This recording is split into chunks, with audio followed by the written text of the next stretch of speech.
Alright guys, thank you for clicking on the video today. I got a couple things going on the to-do list today. Just some reliability mods, nothing too crazy.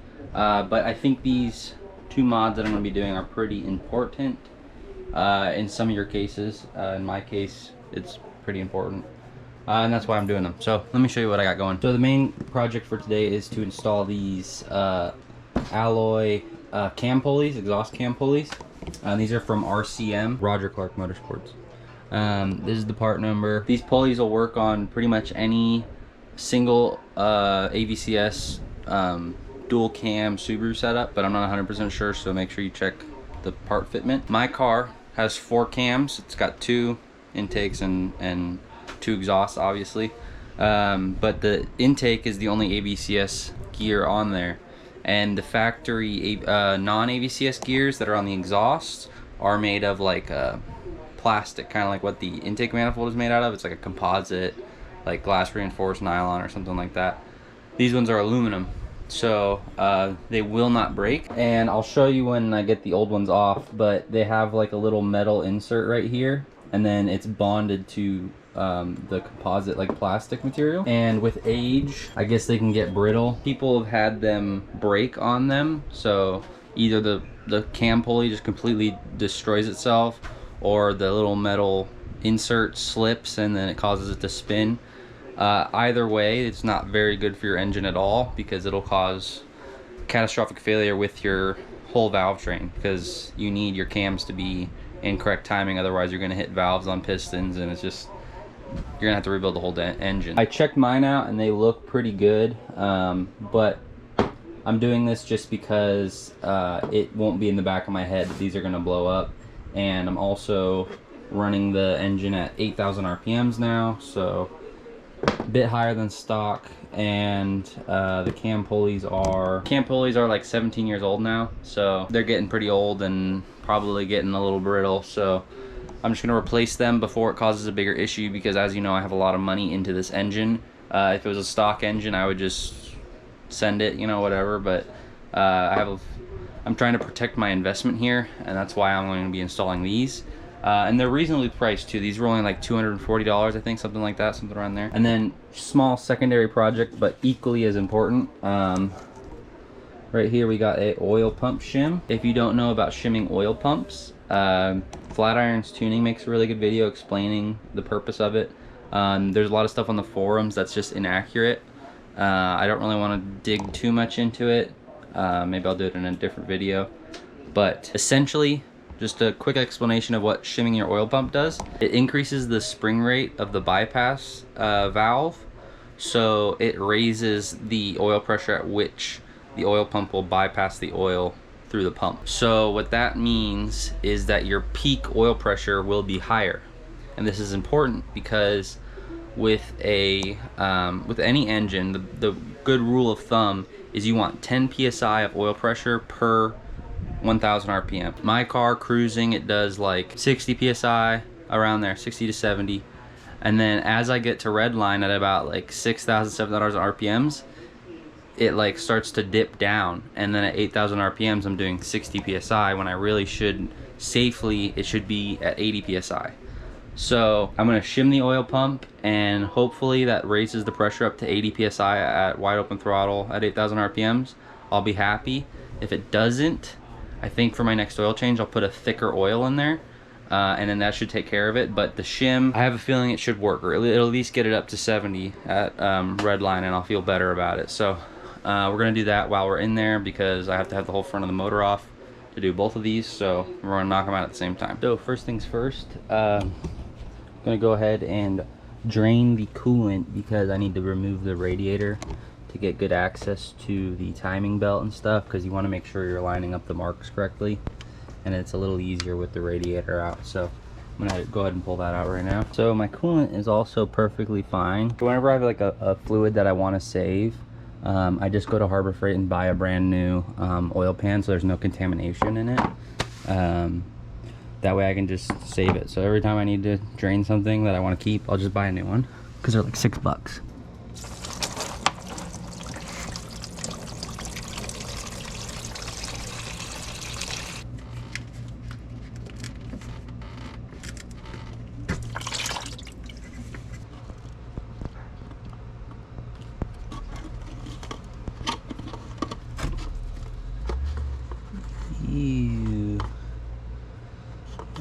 gross water.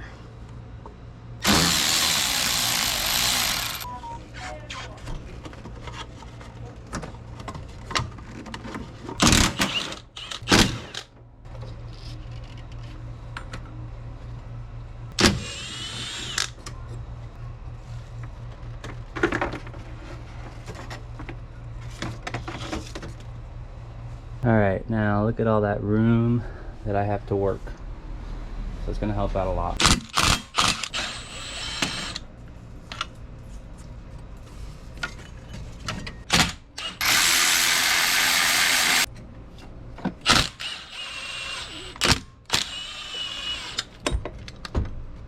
Now that the belts are off, we can remove the crank pulley, which is just a big 21mm bolt. And that's why it comes in handy to pull your radiator out, because now I can fit my impact in there and blast this off. Hopefully this comes off easily, otherwise I'm gonna have to order a pulley puller for that pulley. It's actually a 22. Easy peasy, baby. I guess I put it together so recently. Oh yeah, butter. Now I'm gonna pull all these covers off.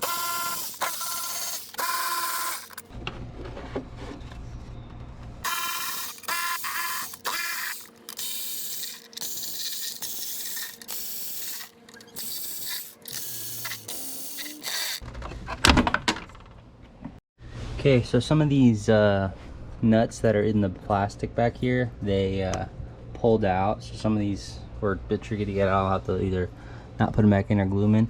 But we got all the timing stuff off, and I got it lined up, I think. So all the indicator marks are lined up if you were doing like a timing job.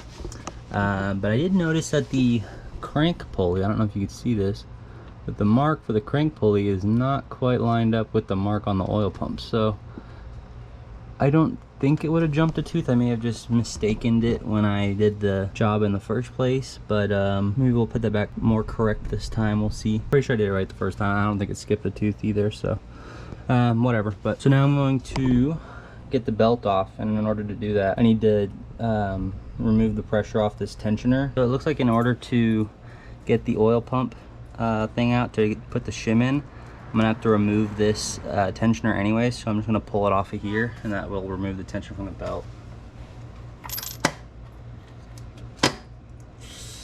Ooh, that's not good. So got the cam tensioner, or the belt tensioner out, and I took it over to the bench vise, and this is a pretty interesting design, but you can squeeze the top of this piece right here and this piece in a bench vise, and it'll compress this rod back in there. And then I got a little drill bit that fit in that hole and stuck it through the hole. So that's good to go. And then you've probably seen that when I took the belt off, these cam pulleys rotated, and that's not good. But I think that happened last time I did this, so it should be fine. But these ones, the way the timing is set up at top dead center, these aren't under tension, but the other side is. So these ones, so this one rotates, but once I hit here, then you're starting to compress the valve springs. So I need to get that mark up to here, and then same thing with this bottom one. And I got out my timing belt instructions I saved. You're supposed to rotate these specific directions. So the top ones you're supposed to rotate clockwise, bottom one you're supposed to rotate counterclockwise. But since I have to take off this cam pulley, I just left them in their state where they're not under tension, just so they don't slam again, just to keep them from breaking anything. I'm gonna get the cam pulleys off at this point. So I bought this tool off Amazon. It's gonna allow me to hold the cam gear in position while I take the bolt out so it doesn't rotate. So this just goes on there like that, and then I can take the bolt out. So we're gonna do that right now.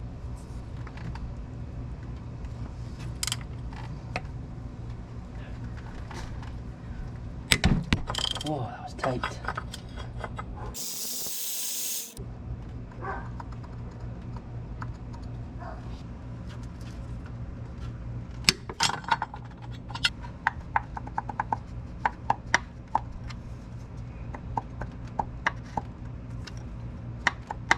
Alright, so now that I got these out, I can show you the difference. If you look at them just from visual, they look identical. They are like the same part exactly. Everything about them is identical, which is good, because that means they'll bolt up just like the original part. The weight's not too much different. I'll weigh them in a second just so you can see. But you look at these, you can see that they're like plastic of some sort. I don't know if anybody knows what any of this writing means. But they have this little metal base plate that it bolts to. And those are bonded in there, but they can like strip out, and then the gear doesn't do anything. It just spins on this part. That can cause damage. Mine are pretty good looking, but sometimes the actual gear itself cracks. But these ones will fix all those potential issues, and I can rev my car to 8,000 RPMs reliably. Alright, so I got my drug dealer scale here. It's in grams, so let's weigh this one first. 402.13 grams. And then the aluminum one, 479. So it's a 77 gram difference between these two. Let's see these.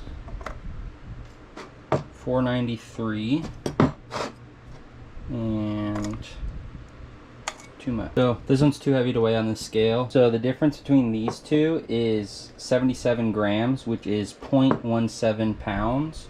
So the difference is very small in weight, which is kind of surprising to me. I would imagine these would be a lot heavier, but they're not.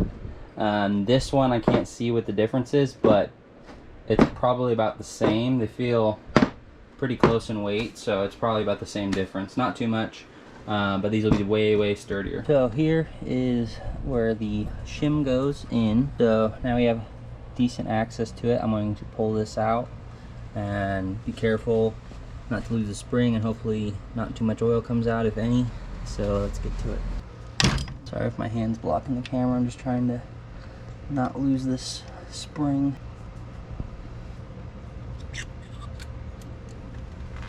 Alright, so there's the shim that's in there. So we're going to add another one on top of it to increase the spring pressure. Pull this plunger out. Oil everywhere. If you take a look at this, this is the plunger, and this is what is like closing off the bypass relief area. This is the valve. So this spring is a certain spring pressure to keep that plunger from coming up, and the shim is in there to increase that spring pressure. So when you lay that shim in there, and then this spring goes in there, this goes on top. Once it reaches a certain pressure, to overcome the spring pressure, it'll open up and it'll allow oil to bypass through the oil pump instead of getting compressed and sent to the engine. So by adding another shim into here, you increase the spring pressure even more, causing the max PSI of oil pressure to be higher. That's why we're adding another shim in here. And here's the part number for the shim. It's just a washer. It's used on a lot of other parts of the car, so you can go to the hardware store and find a washer that's this size. And then I also have the crush washer, which this is the part number for the crush washer. So with the new shim, I got the old shim in there too, so just dropping it down there in that plunger. Put the spring in there. You could probably reuse the crush washer, it doesn't look that bad, but I'm just going to put a new one on there just for safety. So plunger and spring go in. We got the crush washer on there, and then let's try to get this threaded.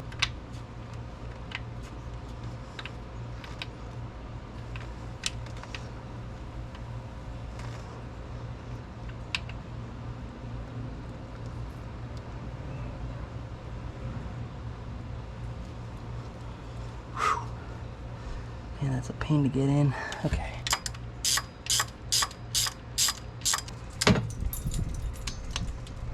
So the torque spec for the oil pump bypass is 44 Newton meters, which is like 32 foot-pounds. So now that that's taken care of, we can move on to putting the cam pulleys on.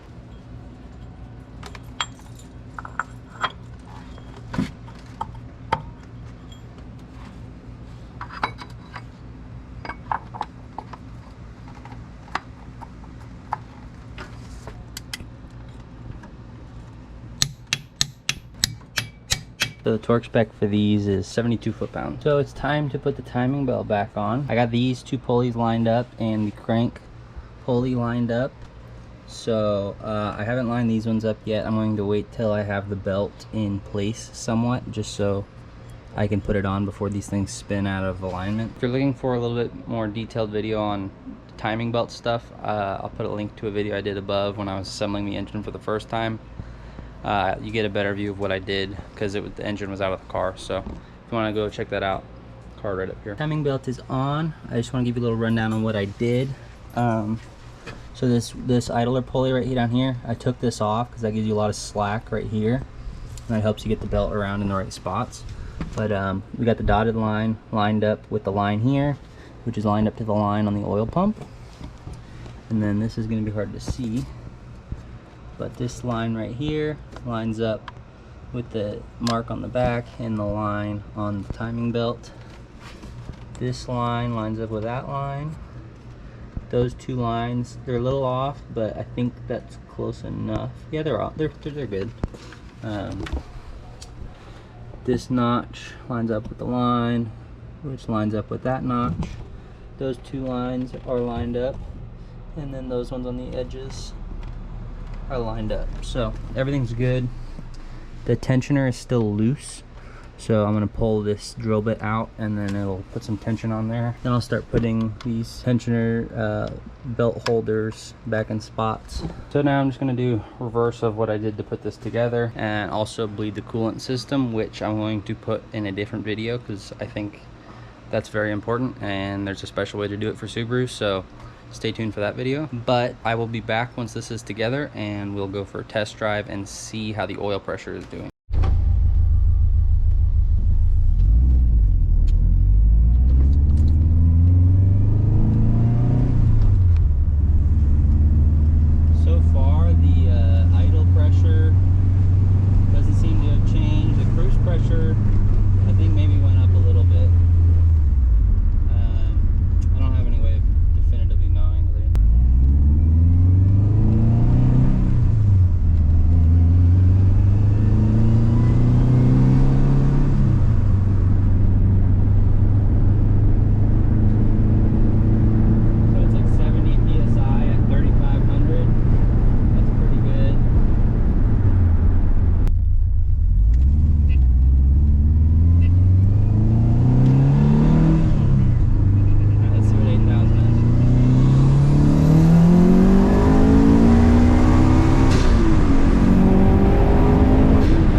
Oil pressure shim, it seemed to have raised the oil pressure just a little bit in the cruising range and peak a little bit.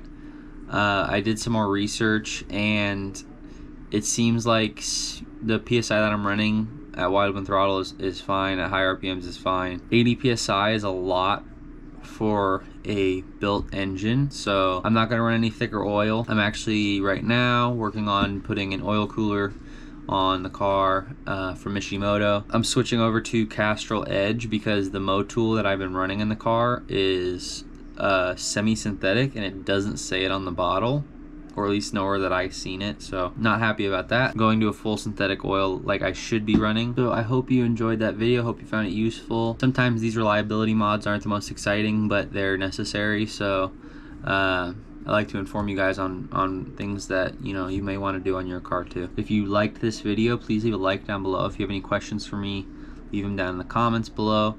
If you aren't subscribed, please consider subscribing. And as always, thanks for watching, and I'll see you on the next one. Peace.